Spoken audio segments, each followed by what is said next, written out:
babies are crispy, beefy, and off the charts yummy. Stuffed with melt-in-your-mouth, slow-cooked beef. And fried to golden perfection. And of course, topped with all the classic fixins. Trust us, these are so yummy, you're gonna wanna flaunt your flautas. How do you flaunt a flauta? Yeah, well, you have to eat it and then you flaunt it. You're like, oh, look at my flauta. Hey, baby, you're gonna like my flautas. Okay, so that's enough silliness. So for the moment, okay, we've got a nice large. I'm using my Dutch oven. We're gonna slow braise this beef in the oven. So you need an oven-safe dish with a lid. Okay? And speaking of beef, I've got a big old chuck roast in here. That we've cut into big chunks, like 3-inch chunks, because it's gonna just get super melt in your mouth tender. All right, go ahead. Let me go ahead and season and I'm this. gonna put some pepper on it. So we're gonna season this literally with salt and with pepper. This is Give me a little more pepper. You're in my way. This is a 3-pound chuck roast that we've cut up. Over here, I have got 2 tablespoons of vegetable oil that I'm heating over medium heat, and we're gonna do these in. Probably two batches. These are so good, you guys. This is what we're going to do is we're going to sear these off first. There's something called the Maillard reaction that just gives a little bit of a crust, locks in that flavor, and it gives some deliciousness at the bottom. Yes, all right. Okay, go ahead and put half of those in there. Okay. And we're not going to cook them all the way through. We're going to cook them about, probably till they're nice and browned on both sides. That's usually big old chunks of about meat. 4 to 5 minutes per chunk per side. Okay, smelling good and beefy. Yes. So we let these go for about, I don't know, 4 or 5 minutes, and then we flipped them over. And you see they just get that kind of crusty exterior. They're not, like I said, they're not completely cooked all the way through, but they will be. They are going to get super tender. The Maillard effect. yeah. I just like saying He it. likes saying that. Okay, so now I've got a cup of diced onions here, and we're just going to build this flavor. So there's some controversy, I guess you could say, over like what. Oh, we're going to talk about tortilla. Well, yeah, we might as well. We're going to talk about it, y'all. Yes, because we're flaunting our We're flaunting our flautas. We're flaunting our flautas. So I believe the history of flautas is they traditionally, I think they're originated in northern Mexico, where flour tortillas are more prominent, and so the flautas, I think, refers to the tubular shape, and they're traditionally done with flour tortillas. But in Tex-Mex land, where we are in the heart of, right here, you almost go into any Tex-Mex restaurant, and they're corn. They're almost always corn, and crispy as all get out. And sometimes they're called flautas, sometimes they're called taquitos. They're very, very similar. I really think the taquitos was a brand name, and somebody just... No, you're thinking of Tostitos. You keep saying that. That's not correct. All right, I'll shut up about it. But it's a good theory. But anyway, but you guys, let us know what you think. I mean, we like both. So today we're doing flour tortillas. Flour! He wanted to do flour. I love flour tortillas. I do too. I'm always like, when you deep fry flour, you just have to be careful because you don't want to burn them. But they don't. That doesn't happen. No, we do it. We basically deep fry our quesadillas. You're true. That's true. Have you checked out? Oh, speaking of I was going to say we also have some. That was 3 cloves of garlic that I just added in there. We do have some flautas. We have some chicken flautas that are amazing. And with the corn tortillas. That are with corn tortillas. Okay, this is 2 tablespoons of. What is this? This is tomato paste. These right here, I've already got my mind on these chipotle peppers. So these are canned chipotle peppers in an adobo sauce. They carry some heat. They are so good. But they are delicious in that they're basically jalapenos that have been fully ripened, and then they've been smoked, and then they're in this like smoky sauce. That's really good. They do carry some heat, but 2 is not crazy. But if you don't want too much heat, then only go with 1. And now they sell like just the chipotle sauce that it sits in. You can find that. That's okay. I'm not even telling you what I've got. I've got that was 2 tablespoons of lime juice. Then I put in a tablespoon of chili powder and a teaspoon of oregano, preferably Mexican oregano. This is a teaspoon of smoked paprika, and this is 2 teaspoons of ground cumin. Talk about flavor. Talk about the flavors of Tex-Mex. I know. Well, we're doing it the way you got to do it. I love it. Okay, so I'm gonna cook them just till these really start to bloom. So we do another slow-cooked beef recipe It's the baked beef tacos. Are Yes. they? Yeah. So now I've got a cup and a half of beef stock. Yes, they're I'm those. just keeping people entertained. I know. As I'm over here sweltering. That's a cup and a half. No, that's a cup and a cup and a half of good quality beef stock. Now let's just go ahead and place these in there. Okay. You can dump them, but that's not. Yeah. I've got my oven back here preheat. We're going to do this low and slow. At 325, you can do it at 300 if you want to go really low. And then this is one of those kind of afternoon projects. Just get, you do this amount of work, which isn't a lot, and then just let the oven and do the work for you. And it's get those juices in there. And it's just going to braise in the oven for about 2.5 to we're bringing that. It's already come back to a boil, which is what we want. So good. It smells so good. And then we shred it and then we fry them up. So it's a fun project. Okay, let's go. You got it? Yeah. Oh, the smell in this kitchen is It is so delicious smelling. It really is. Heartwarming. Okay. So I love beef in the oven. Okay, so this has been going for about 2 hours and 45 minutes. Look at that. Wow.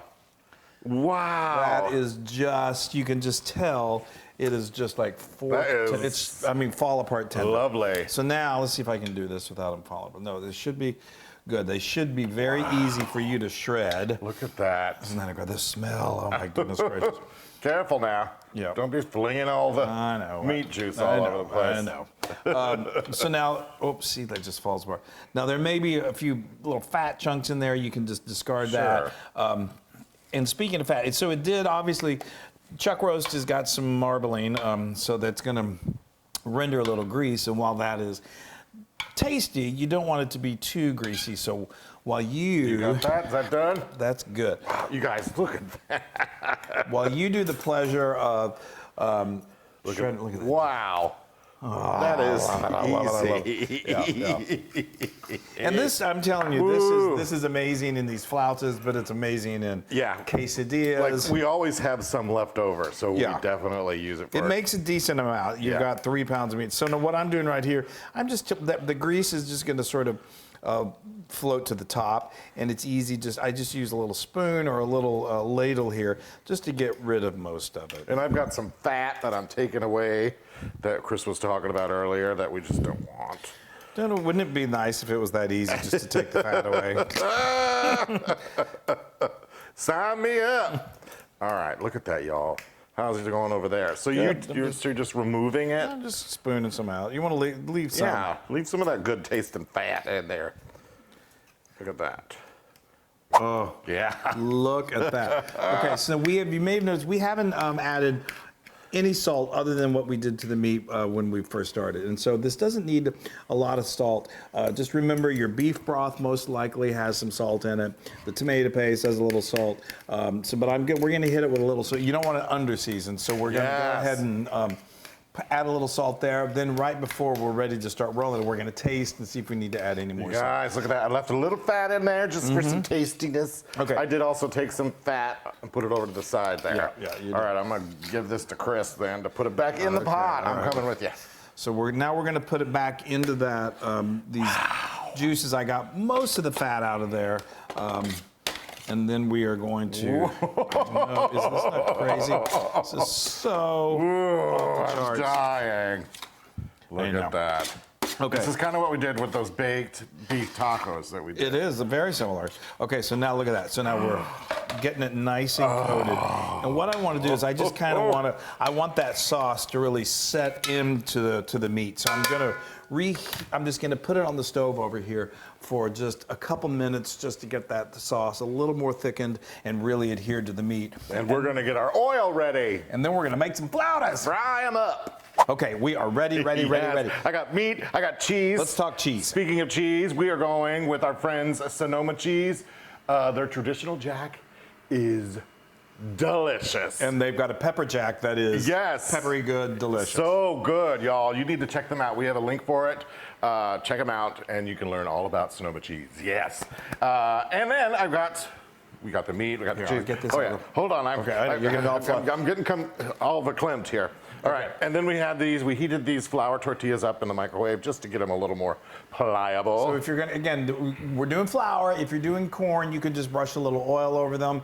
You definitely want to heat these beforehand, and you could do them in a skillet or do them in the microwave. It just makes them much more pliable and much more easy to roll, because you want to roll these pretty tight, which Wesley is going to show you. Yeah, I am the roller. He's the official flauta. He flouts his flouting rolling abilities. But you want to get them tight, because that's a big piece. Because then that's going to help them not come unfurled when they go in the oil. A little of this Sonoma cheese, traditional and jack. we're doing so we're in the mood to each have a couple of flautas ourselves. This is enough to make easily make quite a few flautas if you're going to go with all this meat. You could, I think we did the other day, and we made, what did we do? We did like 16 or 18 of them. So if you're feeding a party, you're having a party, a group, you can keep them warm in a low temperature oven, or you can save this and make more, which is what we're going to do. Yes. We're going to make 4 of these babies and save the rest. I am rolling these, so I'm just going to roll them like a roll. And like a cigar. Yeah, I just want to make them tight.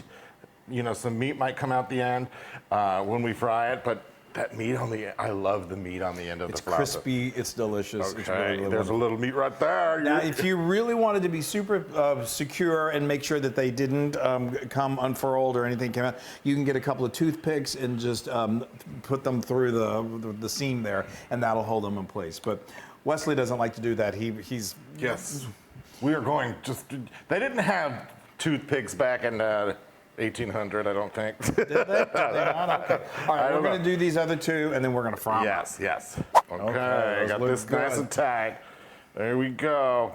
Are we ready? You press down on it a little bit just so that it'll kind of help here. Secure. So I've got my oil. I've got just regular vegetable oil. I'm doing this in my cast iron skillet. Don't overfill it. You want to put maybe an inch of oil in there. You ready for me? Okay, let's do it. All right. And then we are going to put just them down, seam side down. Be careful when you're doing it. That is hot oil. That is some hot oil. You're going to probably want to then increase your oil temperature so it continues to try to maintain around 350.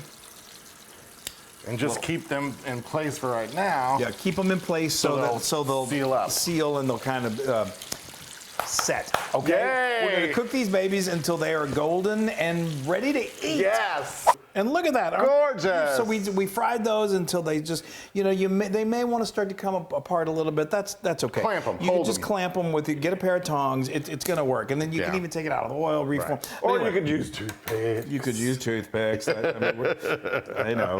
God forbid. Now look at that. This is some of our homemade pico de gallo. Oh, yes.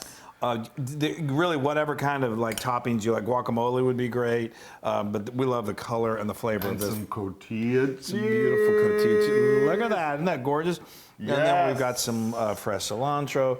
You could also do some lime would be lovely. Homemade salsa. Okay, I'm just going to bring these over to you one at a time. Yes, please. And then you can apply a little bit more. Thank you. Look at that, you guys. These make great appetizers. These make great entrees. Serve it with some beans and some rice. Mexican rice. Of course, we have the recipe for all of that good stuff. Wonderful. Now, I like to. You want a little fresh crema on yours? Yes. Let's do a little more. Let's get a little more pico on there. Dress her up. Dress her up. I mean, that's what we call them, the fixins. Oh yeah, give yourself a little more cotija. There we go. This is Mexican crema. This can be found in the dairy product of a lot of supermarkets. The dairy department. But if not, just get some sour cream and kind of thin it with a little cream. That looks good. I'm gonna do a little more cilantro. I think that's a good idea. Isn't that beautiful? There we go. Gorgeous. But like I said, this is great for serving at parties. You could do little mini ones. And you can have this as a salad later. You can have that as a salad later. They're messy now. So he likes to pick it up and eat with it. But this might be a little too, ooh. Oh, that could. And you see on the end how that beef got all crispy? Okay. Oh, there's some crunch right there. Oh my goodness gracious. You ready? I am so ready.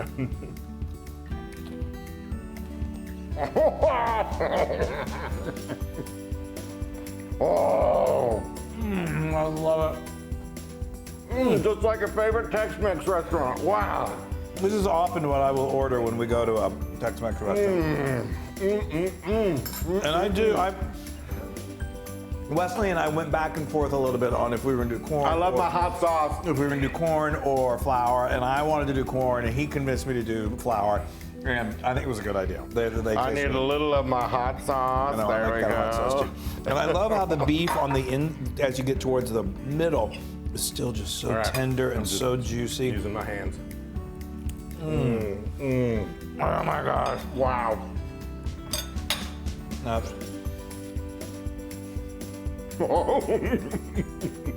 it. Okay. That is 1,000,000,000% Luda Pro. Did you say 1,000,000,000? 1,000,000,000%. Okay then. That's Tex-Mex. We know our Tex-Mex people. Talk about flaunting your flautas. Yeah. Check out my flauta, boys. All right. Enough of that. Okay, we love you so much. Make flautas. It'll be a party. It's a fiesta just waiting to happen. And they're delicious. They are yummy. Oh, and you can even do them in the oven, but we'll talk about that later. All right. Bye, everybody.